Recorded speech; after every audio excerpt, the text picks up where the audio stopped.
Hi there, Shooby Doodlers. Now, I've had a message this week from Missy Den Dulk who says, why do I use pan watercolours and not tubes? Well, let's not talk about it. Let's go and find out. Never mind what's the difference between tubes and pans. What are tubes and pans, you might be saying? Well, this is tube watercolour and these are pan watercolour.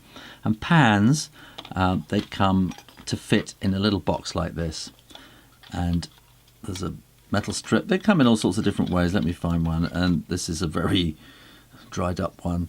They come in these little plastic pots and they slot in there. And then you put that bit back in again. You get all sorts of different kinds of ways of holding them in. But you kind of choose your paints and build up a set like that. So what is the difference? Well, I don't really use tubes, in fact. These are really, really cheap paints I bought to give a demonstration. In fact, if you click up here, I'll put a link. You can go and see my Watercolour 101 video where I used these. You might sort of learn something from that. And the thing about, if you're going to use tubes, you probably want to do a really big picture and you probably want to make great big washes. And it's quick and it's easy. You squeeze a load of paint into your palette. And if you want to make a great big wash, you get a lot of water and a big brush. And it all mixes up really very quickly. And here's a bit of old paper, and we can just kind of whoosh it on there like that. So I think if you're going to do large areas and you need a lot of paint, then tubes are the thing. If you're going to be doing huge, great big watercolour paintings, because it's quick and it's easy, because the paint is kind of soft and liquid, it just mixes with the water very quickly. Now this is my watercolour half pan set. So these are called half pans. You can get them twice the size, and those are full pans. This is my half pan set, and the reason I use this is, you can see, you open it up and you're ready to go. You get your brush and you mix your colours. You've got your palette all ready. If your palette's dirty, always have some kitchen towel on hand and you can kind of clean that up quickly, and you've got a nice clean pan ready to mix something new. One of the problems, of course, is that as you're mixing, that you can see you can see there's a bit of green on there, and some of these colours get a little bit dirty. You can get smaller sets which are probably about that size, which you can take with you field painting. You can get them in plastic. This is good old-fashioned Victorian tin type of thing, and I've had this, I don't know, 35 years or something. I should think I've had it a long time. We're old friends. When they're in tip-top condition, and I haven't been using these that much, they should be really nice and soft.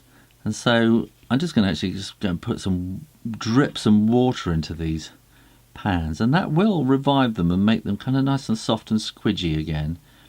And you really do want them to be soft, because then the colour mixes up nice and easy. One of the drawbacks, I suppose, with pans like this is that if they do dry out a bit, you have to kind of scrub away at the paint here to try and get some on there, and while you're doing that you are kind of scrubbing away the end of your brush, so it's much harder on your brushes. Now, in my recent Berlin video, you'll have seen me using one of these aquash brushes, which has been a real revelation to me. And one of these and a sketching set, and you're away. I'll get a bit of scrap paper here, and you can paint away. The water in the handle is constantly dripping down. So give it a light squeeze, and again with your kitchen towel, and your brush is nice and clean. And you can then go to a different colour and be constantly changing your colours. If you want to go out sketching, I would get a little set of pans, and I would get one of these because it's cheap and it's cheerful and it does an amazing job, and you don't have to carry water with you, and you can go to a restaurant and fill it up or something. I think speed is probably the thing with pans. You open up your box and you can start painting. With tubes, you need to start sort of getting things sorted out, and you need to get your palette and squeeze things in. I think that's really the reason why I've always used this pan set.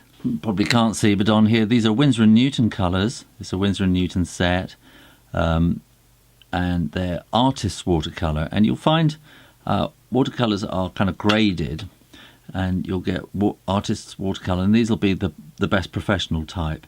And then you'll go down a layer that will be student probably, and then you'll go down a layer where they aren't marked at all. They're just be called watercolour or something. And there really is there's a great difference in price, but there is a real difference in quality. So, you know, if you want to take it seriously, you might be better off just getting a few little colours of artist quality and enjoying them and getting used to them, and then build up your set rather than splashing out on a cheaper set. There's nothing wrong with getting a cheaper set and trying things out, but if you want that kind of classic watercolour look, you really probably do need to be spending a bit of money on your paints. But that's always the way, you know, good tools always cost a bit more. If you buy artists' quality watercolours by Winsor & Newton or whoever you might buy, you'll find that they also make it in tubes. And basically they're exactly the same. So if you run out in a pan, you can top up from a tube, and you can mix and match the two together. So if you know you're going to use large areas, say of red, then you might want to get a tube of that, but then you can have the rest in pans just for the little details.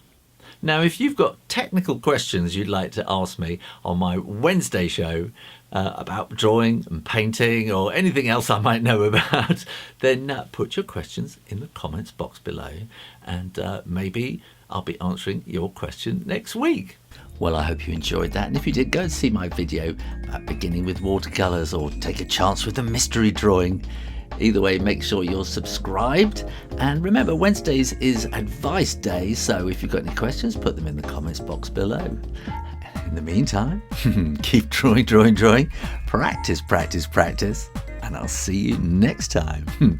You take care now. Bye bye.